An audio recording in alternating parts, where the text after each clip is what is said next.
Assalamualaikum warahmatullahi wabarakatuh. Kami dari kelompok 7 ingin memperkenalkan diri. Perkenalkan, nama saya Mafirah dengan NIM 23110132200005. Perkenalkan, nama saya Yudaya dengan NIM 23110132200002. Perkenalkan, nama saya Puspita Sari dengan NIM 23110131200010.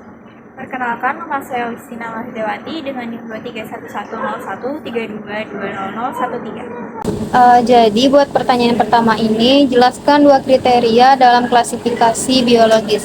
Menurut pendapat kalian gimana? Menurut Ayu, 2 kriteria dalam klasifikasi biologi itu ada morfologi sama filogeni. Yang dimana morfologi ini tentang struktur fisik dan bentuk organisme.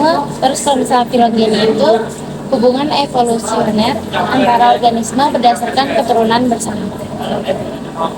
Kalau menurut aku sih paling perbedaan penyebutan aja sih. Kalaunya si Ayu tadi menyebutnya morfologi sama filogeni, kalaunya aku pernah baca dari buku sini sih 2 kriteria ini itu adalah ada keserupaan sama kekerabatan. Sisanya hampir sama aja sih. Kalau menurutku itu klasifikasi itu kayak pengelompokan objek atau fenomena itu berdasarkan kesamaan atau yang memiliki kesamaan kriteria saling berhubungan. Punya aku mirip sama kayak punya Tina sih. Jadi kan dalam klasifikasi biologis menurut buku di sini tuh kan ada 2, keserupaan sama kekerabatan. Nah, keserupaan itu tuh kemiripan atau persamaan atribut, sedangkan kekerabatan itu tuh persamaan asal-usul. Nah, dari kedua kriteria ini tuh sebenarnya kada sejalan, karena keserupaan itu tuh ada mencerminkan kekerabatan dan kekerabatan itu tuh tidak tercermin dari keserupaan. Maksudnya tuh kayak misalnya ada organisme yang serupa tapi tidak berkerabat dekat, dan ada juga yang tidak serupa tapi ternyata berkerabat dekat. Nah, kan dalam hal itu tuh kayak terjadi konflik kan antara keduanya. Jadi itu tuh kada selalu sejalan antara keserupaan sama kekerabatan itu. Oh iya sih, makanya biasanya kan klasifikasi itu lebih dulu dibuat gitu. Nah, sama sih kayak manusia kan biasanya gitu. Ya, kan manusia kan ada yang mirip tapi ternyata tidak bersaudara. Ada yang saudara tapi ternyata kada mirip. Oke, baik, lanjut ke soal nomor 2, yaitu jelaskan 3 fungsi klasifikasi. Menurut pendapat kalian apa aja tuh fungsinya? Kalau dari aku sih, menurut buku yang aku baca nih ya, klasifikasi itu terbagi jadi 3 fungsinya, yaitu yang pertama sebagai katalog simpanan, terus yang kedua klasifikasi memungkinkan prediksi mengenai berbagai karakteristik anggota suatu takson, bahkan takson yang belum ditemukan. Dan yang ketiga itu klasifikasi dapat menjelaskan berbagai persamaan atribut di antara anggota-anggota suatu takson. Gitu sih. Kalau aku sependapat sih sama Tina, karena emang baca buku yang sama ya. Iya, sama aja. Ya, sama aja berpendapat sama kayak tadi. Oke, sini pendapat Ayu pengen menambah aja dari jawaban Tina tadi. Kan tadi yang pertama klasifikasi merupakan katalog simpanan informasi. Ibarat kayak buku-buku di perpustakaan, adanya katalog yang sistematis akan sangat membantu untuk menemukan pustaka tertentu dengan cepat. Klasifikasi merupakan katalog simpanan informasi biologis yang terdiri atas koleksi museum dan pustaka ilmiah yang luas dalam bentuk buku dan juga jurnal ilmiah. Terus yang kedua, klasifikasi memungkinkan prediksi mengenai berbagai karakteristik anggota suatu takson, bahkan takson yang belum ditemukan. Jadi jika suatu individu dikatakan termasuk nematoda, monongida, misalnya, maka tanpa perlu diperiksa lagi sudah bisa dibuat pernyataan kemungkinan mengenai rongga mulut, esofagus, makanan dan kebiasaan makanannya, dan lain sebagainya. Meskipun demikian, prediksi tadi hanya bersifat kemungkinan, bukan faktanya. Iya sih, setuju. Karena prediksi ini kan masih prediksi ya, bukan fakta. Masih kayak dugaan gitu. Iya, betul. Apalagi kan karena takson ini itu kan ada spesialis kayak khusus gitu loh. Kayak ada yang khusus. Jadi kalau diprediksi itu kayaknya masih, pokoknya Ragu-ragu. ya masih ragu-ragu gitu. Terus yang ketiga itu kan klasifikasi dapat menjelaskan berbagai persamaan atribut di antara anggota-anggota suatu takson, di samping berbagai kesenjangan yang memisahkan takson-takson itu. Jadi dengan mendengar penjelasan dari Ayu tadi jadi apa ya? Jadi kayak tambah paham aja siapa. Thank you ya. Dan setahu ya kalau dari semua fungsi itu tuh bisa terwujud kalau klasifikasinya itu baik. Klasifikasi yang baik di sini itu maksudnya mencerminkan sejarah evolusioner yang didasarkan analisis filogenetik yang kuat. Gitu sih. Untuk soal yang ketiga, bedakan tiga mazhab taksonomi dalam hal penerapan kedua kriteria klasifikasi. Menurut kalian gimana? Kalau menurutku ya, kan mazhab taksonomi kan dibagi ada tiga ya. Nah, kalau mazhab taksonomi evolusioner itu tuh menerapkan pembobotan karakter. Jadi taksonomi one mazhab ini tuh menetapkan dulu takson yang layak disebut homogen, baru menguji monofilinya, terus menyisihkan kecenderungan yang ganjil. Kalau mazhab fenetika itu tuh menerapkan kaidah dasar klasifikasi secara utuh dulu.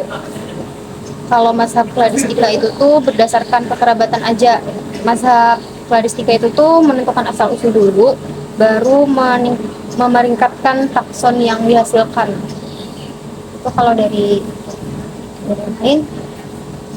Kalau dari Ayu, tiga mazhab taksonomi utama yaitu yang pertama itu Linnaeus atau taksonomi tradisional. Terus yang keduanya itu Haeckel atau taksonomi fisiologi, dan yang ketiganya itu Woest atau taksonomi molekuler. Kalau dari aku sama aja sih kayak Vira tadi, cuman lebih merangkum kepada judul-judul saja, yaitu tiga mazhabnya itu pertama ada klasifikasi genetik, yang kedua itu klasifikasi evolusioner, dan yang ketiga itu klasifikasi kladistik. Kalau aku sama kayak punya Ayu, itu kan ada tiga yang di dalam taksonomi Kasyaf tuh. Yang utama tuh ada taksonomi tradisional, itu mencakup kayak morfologi sama filogen. Nah, kalau Linnaeus itu fokus pada ciri-ciri morfologi seperti struktur fisik sama kriteria organismenya. Terus yang kedua Haeckel atau taksonomi fisiologi, itu mempertimbangkan morfologi, tetapi juga menambahkan aspek fisiologi atau perilaku. Terus yang ketiga itu Boesche atau taksonomi molekuler, itu kayak morfologinya kurang mempertimbangkan morfologi, tetapi lebih fokus pada analisis molekuler seperti DNA sama RNA. Izin menambahkan juga lah, kalau dari yang kayak punya Vira tadi itu di zaman sekarang tuh makin yang paling populer itu mazhab kladistika. Kalau mazhab evolusioner sama mazhab fenetika itu kayak makin meredup gitu, kayak sudah kehilangan pengikut. Berarti kayak zaman sekarang tuh orang lebih banyak mengikuti ke mazhab kladistika ya. Iya.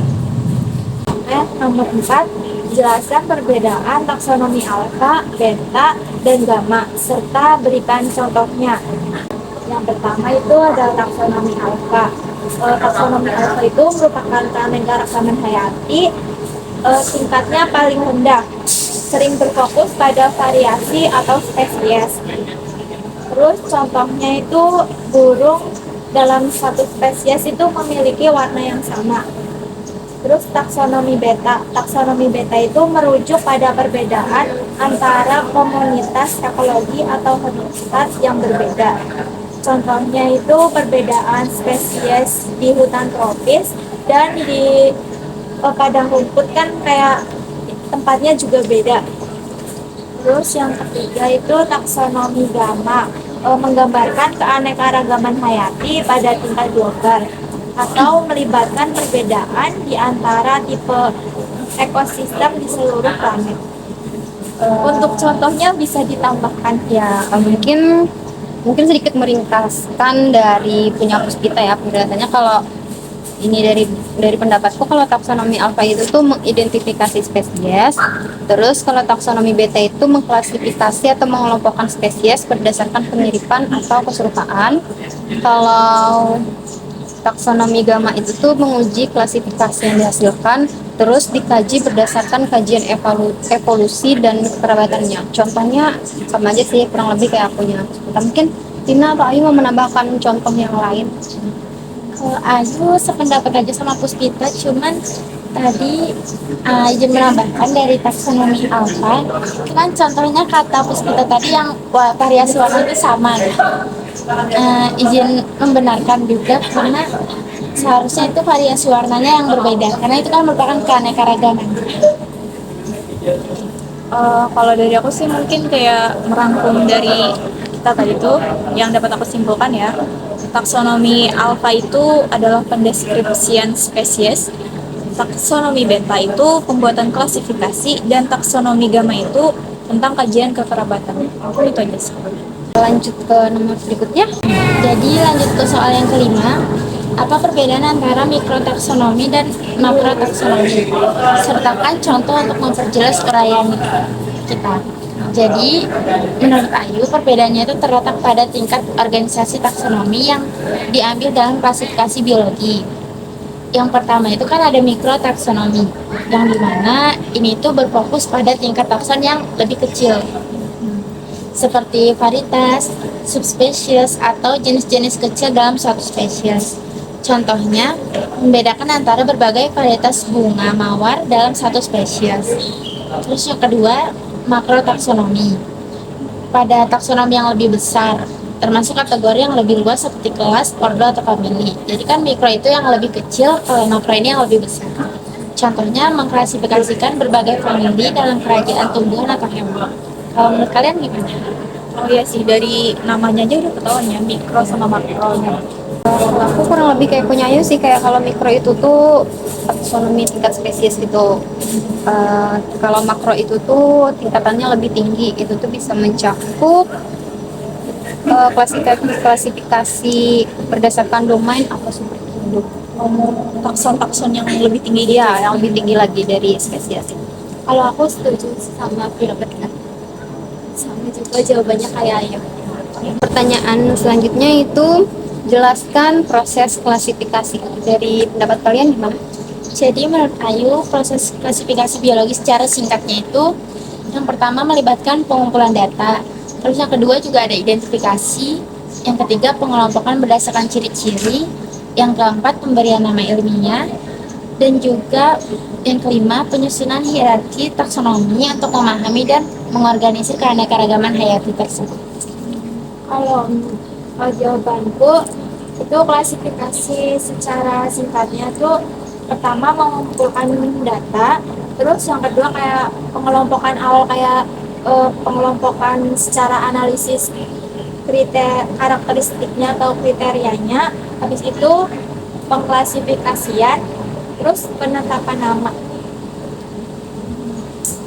Kalau dari aku mungkin izin menambahkan aja lah. Dari menurut buku yang aku baca, penyusunan klasifikasi itu melibatkan 3 langkah. Yang pertama itu penyusunan fenon ke dalam populasi, lalu populasi itu ke dalam spesies, yang kedua itu pengumpulan spesies ke dalam kelompok spesies dan takson-takson formal. Yang ketiga itu pemeringkatan takson-takson dalam suatu hierarki kategori. Mungkin sedikit menambahkan punya Tina ya, karena jawaban kita mirip ya, hampir sama. Pada proses pemeringkatan takson dalam suatu hierarki kategori itu tuh prosesnya tuh harus sedemikian rupa gitu supaya nggak mengganggu stabilitas klasifikasi yang ada, atau tidak kualitas pencari informasinya tuh tidak terganggu atau terguncang gitu loh. Jadi kalau dengan adanya stabilitas itu tuh kebermanfaatan klasifikasi yang ada tuh tetap terjaga gitu. Kita lanjut ke soal berikutnya. Oke. Lanjut ke soal nomor 7, yaitu apa perbedaan antara klasifikasi sebelum dan sesudah Darwin. Kalau dari kalian? Kalau dari aku ya, kalau sebelum Darwin itu klasifikasi biasanya didasarkan pada kesamaan morfologi atau penampilan fisik organisme. Kalau setelah Darwin itu pendekatan klasifikasi mulai memperhitungkan evolusi dan hubungan kekerabatan antar organisme. Ini tuh kayak mengarah pada pengembangan kladistika gitu loh, di mana organisme dikelompokkan berdasarkan hubungan evolusi mereka, bukan bukan cuman dari kesamaan morfologi gitu. Ke Ayu mirip banget jawabannya sama Vira tadi, jadi udah setuju. Kalau aku sama sih kayak Vira, itu yang klasifikasi sebelum Darwin itu didasarkan pada kesamaan fisik dan fungsional organisme. Terus klasifikasi setelah Darwin itu dipengaruhi oleh teori evolusi yang lebih memperlihatkan secara evolusi sama hubungan evolusioner di antara organisme tersebut. Ya, aku setuju sih sama kalian semua. Cuman paling ingin menambahkan sedikit aja. Kalau klasifikasi sebelum Darwin itu cenderung bersifat statis dan berdasarkan kesamaan morfologi tanpa mempertimbangkan hubungan kekerabatan atau evolusi. Nah, setelah teori evolusi Darwin diperkenalkan, klasifikasi makhluk hidup mulai memasukkan konsep filogenetik di mana organisme diklasifikasikan berdasarkan hubungan kekerabatan dan sejarah evolusi mereka. Hampir mirip-mirip aja sih. Tapi dari jawabannya Tina tadi Ayu jadi tambah bisa juga wawasannya. Iya betul, karena punya Tina Lebih lengkap. Lebih lengkap nih ya. Lebih Masya Allah. Masya Allah. Mudah dipahami.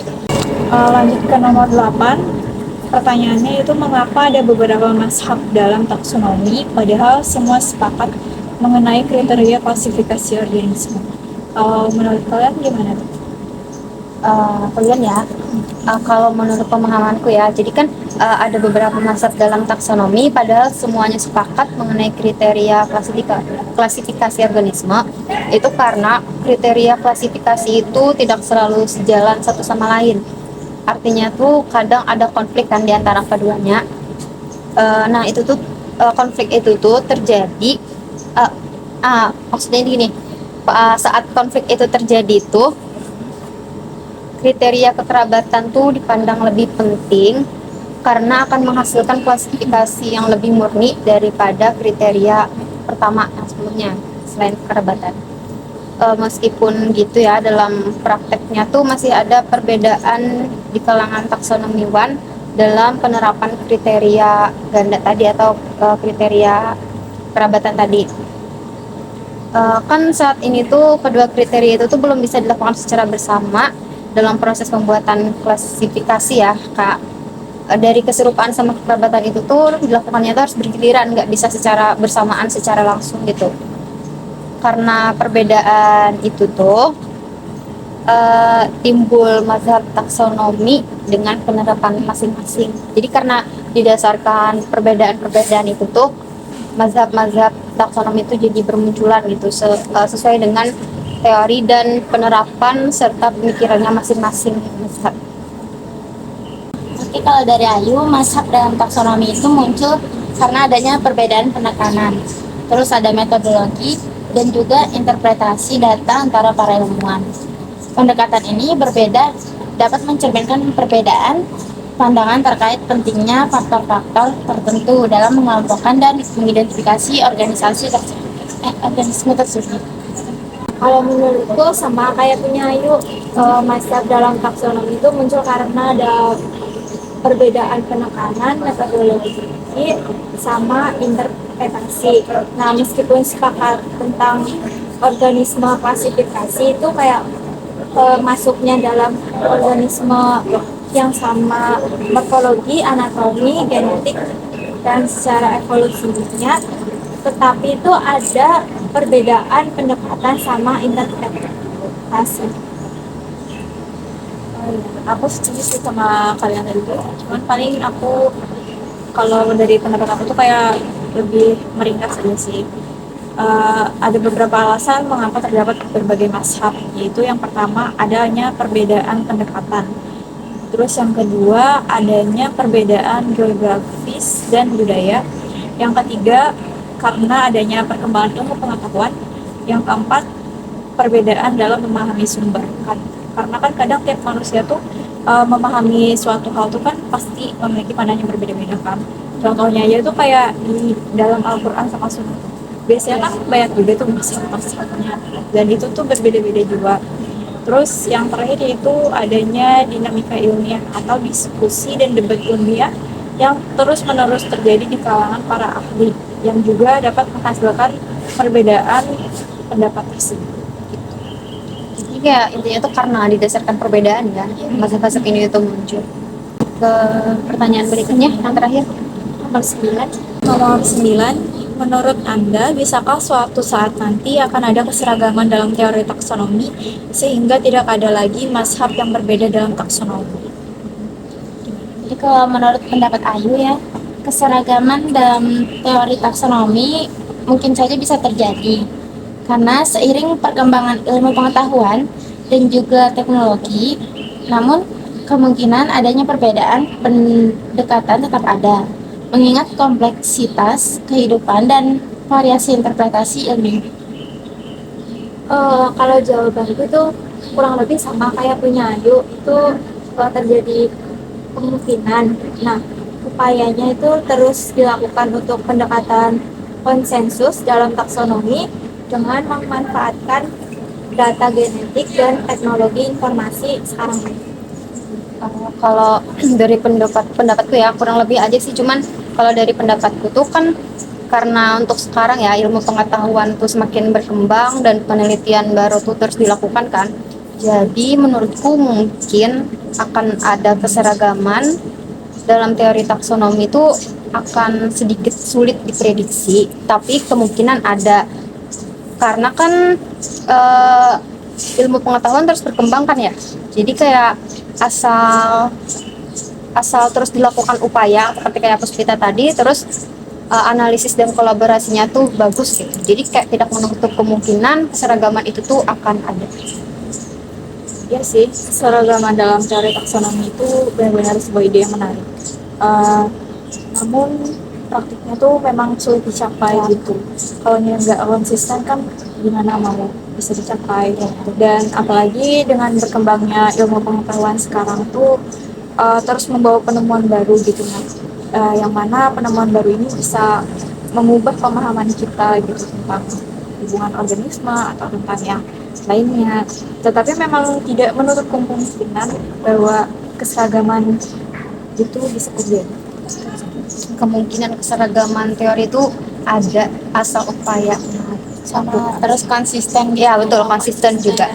Iya sih, dipikir-pikir kalau ya ini ada keseragaman itu sih kayak ada sih manfaatnya kan, kayak kemungkinan ilmuwan tuh dapat mengeksplorasi berbagai aspek keanekaragaman hayati dan menguji hipotesis yang berbeda yang pada akhirnya berkontribusi pada pemahaman yang lebih mendalam tentang kehidupan di dalam itu. Ya, kelebihannya. Keuntungannya ya kalau keseragamannya itu ada. Baik, sekian video dari kami. Terima kasih. Wassalamualaikum warahmatullahi wabarakatuh.